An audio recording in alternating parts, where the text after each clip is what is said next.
నగర అభివృద్ధి BRS party ద్వారానే సాధ్యమవుతుందని కరీంనగర్ ఎమ్మెల్యే గంగుల కమలాకర్ అన్నారు. కరీంనగర్ నగరపాలక సంస్థ 62వ వార్డులో బీఆర్ఎస్ పార్టీ అభ్యర్థి కలకొండ జ్యోత్స్న ఎన్నికల ప్రచారంలో భాగంగా గంగుల కమలాకర్ పాల్గొన్నారు. స్మార్ట్ సిటీ తీసుకువచ్చిన ఘనత బీఆర్ఎస్ పార్టీదేనని అన్నారు. స్మార్ట్ సిటీ తీసుకువచ్చిన అని చెప్పుకునే బీజేపీ ఎంపీ బండి సంజయ్ గతంలో బీజేపీ ఉన్న డివిజన్లలో ఎందుకు రోడ్లను వేసుకోలేదని ప్రశ్నించారు. 2.5 సంవత్సరాలలో ₹2 బిల్ల కేంద్రం నుంచి తీసుకువచ్చిన జీవో చూపించిన ముల్లెమూట సర్దుకొని పోతా అని కేంద్ర మంత్రి బండి సంజయ్కి సవాల్ విసిరారు. 2016లో బీఆర్ఎస్ పార్టీ ఒత్తిడి మేరకు స్మార్ట్ సిటీ తీసుకువచ్చినాం.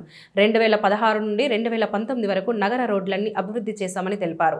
సంజయ్ ఎంపీగా గెలవాలంటే ముందే నగరాన్ని రాష్ట్ర ప్రభుత్వం నిధులతో అభివృద్ధి చేశామని, 2.5 సంవత్సరాలలో రాష్ట్ర ప్రభుత్వం నిధులతో కేబుల్ బ్రిడ్జి నిర్మాణం కంప్లీట్ చేసిన ఘనత బీఆర్ఎస్ పార్టీదేనని అన్నారు. 4.5 సంవత్సరాలు గడుస్తున్నా ఆర్ఓఆర్ ఎందుకు పూర్తి చేయలేకపోతున్నారో సమాధానం చెప్పాలని డిమాండ్ చేశారు.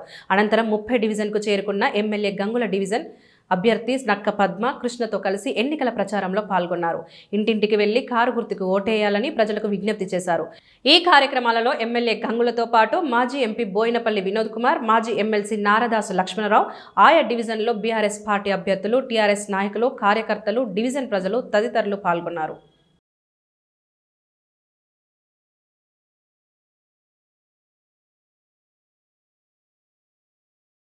పరిపాలించింది ఎవరు? బీజేపీ ప్రభుత్వం పరిపాలించింది, లేకపోతే కాంగ్రెస్ ప్రభుత్వం వచ్చింది. ఈ రెండు పార్టీలే కదా 40-50 సంవత్సరాలు పరిపాలించింది. మరి పరిపాలించినాక ఈ రోడ్ ఎట్లెందుకున్నదమ్మా? చాత కాదు. తెలంగాణ వచ్చింది, కేసీఆర్ ముఖ్యమంత్రి అయినరు. దాని తర్వాత గంగుల కమలాకర్ ఎమ్మెల్యే పోయినాక కేసీఆర్ చెప్పిన, సార్ తెలంగాణ రాకముందు రోడ్లన్నీ అస్తవ్యస్తంగా ఉన్నాయి. గీతాభవన్ నుంచి పద్మనాభ నగర్ రోడ్డు బోరిలో మై ఉన్నది. ఎక్కడ చూసుకోవడం రోడ్లు మంచిగా లేవు. తెలంగాణ వచ్చింది డబ్బులు ఇవ్వమంటే కాంగ్రెస్ ప్రభుత్వం బీజేపీ ఇవ్వలేదు కాబట్టి కేసీఆర్ గారు ఎవరు లేని విధంగా 1150 కోట్ల రూపాయలు తీసుకొచ్చి కరీంనగర్ నగరాన్ని మీ కళ్ళ ముందు ఎంత అద్భుతంగా తయారు చేసి చూసి నేను నిధులు తీసుకొచ్చిన, 1 కాదు 2 కాదు తీసుకొచ్చి మున్సిపల్ కార్పొరేటర్కి ఇచ్చిన. మరి కరీంనగర్ నగరంతా డెవలప్ అయింది, ఇక్కడ ఎందుకు డెవలప్మెంట్ కాలేదు అంటే బీజేపీ ప్రభుత్వం, బీజేపీ కార్పొరేటర్ కాడ పనులు జరిగాయి. బండి సంజయ్ గారు నేను సూటిగా ప్రశ్న అడుగుతున్నా, నువ్వే తెచ్చినా అంటున్నావు కదా, ఇక్కడ 5 సంవత్సరాలు నీ కార్పొరేటర్ ఉన్నాడు కదా, ఎందుకు ₹1 కోటి రోడ్ వేసుకోలేకపోయినావు అంటున్నా. 5 సంవత్సరాలు ఎందుకు ₹1 కోటి వేసుకోకపోయినావు? బీజేపీ కార్పొరేటర్ కాడ ఎందుకు డెవలప్మెంట్ కాలేదు? టీఆర్ఎస్ కార్పొరేటర్ కాడ ఎందుకు డెవలప్మెంట్ అయింది అంటే డెవలప్మెంట్ చేసే సత్తా కేవలం మాకే ఉన్నది, మీతో కాదు. మీతోటి మీ కళ్ళ ముందు ఉన్నది. ఈ రోడే కాదు, పొన్నం ప్రభాకర్ ఇంటి ముందట ఉన్న బుక్ స్టాల్ రోడ్ కానీ ఏ రోడ్డు చూసినా ఒక్క రోడ్డు కంప్లీట్ అయ్యే బాధే. మళ్ళీ వేద్దామా ఓటేనకు? మళ్ళీ వేద్దామా? అమ్మా చెప్తలేరు. 5 సంవత్సరాలు డెవలప్మెంట్ చేయకుండా ఉన్న వాళ్ళకు ఓటేద్దామా? మరి ఎవరికి వేద్దాం?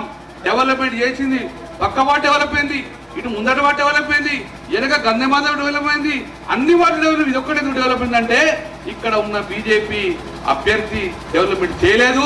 ఆయనకు ఎంపీ గారు తీసుకొచ్చి నిధులు ఇచ్చే పరిస్థితి లేదు. 10 సంవత్సరాలు నిధులు తీసుకొచ్చింది నేనే, అభివృద్ధి చేసింది నేనే, రేపు అభివృద్ధి చేసేది కూడా మళ్ళీ జోష్ణధారణ మేమే చేస్తాం తప్ప కానీ ఎవరితోడు కాదు అని మేము చెప్తున్నాం. ఇది కాంగ్రెస్ ఏద్దాం అవతల్లి. ఎన్ని మాటలు చెప్పిండు తల్లి, ఎన్ని మాటలు చెప్పిండు రేవంత్ రెడ్డి. ఏమన్నాడు?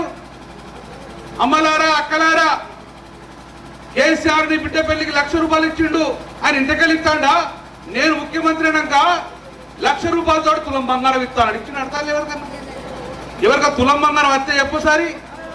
తులం బంగారం వస్తే పువ్వు గుర్తుకున్న చేయి గుర్తుకై, తులం బంగారం రాకపోతే మా చూసిన కారు గుర్తుకై. ఎవరికైతే ఏమన్నా అసెంబ్లీలో అడిగినా, నువ్వు చూసినావు అసెంబ్లీలో ఏమైనా రేవంత్ రెడ్డి బాగా మాట్లాడుతుంది.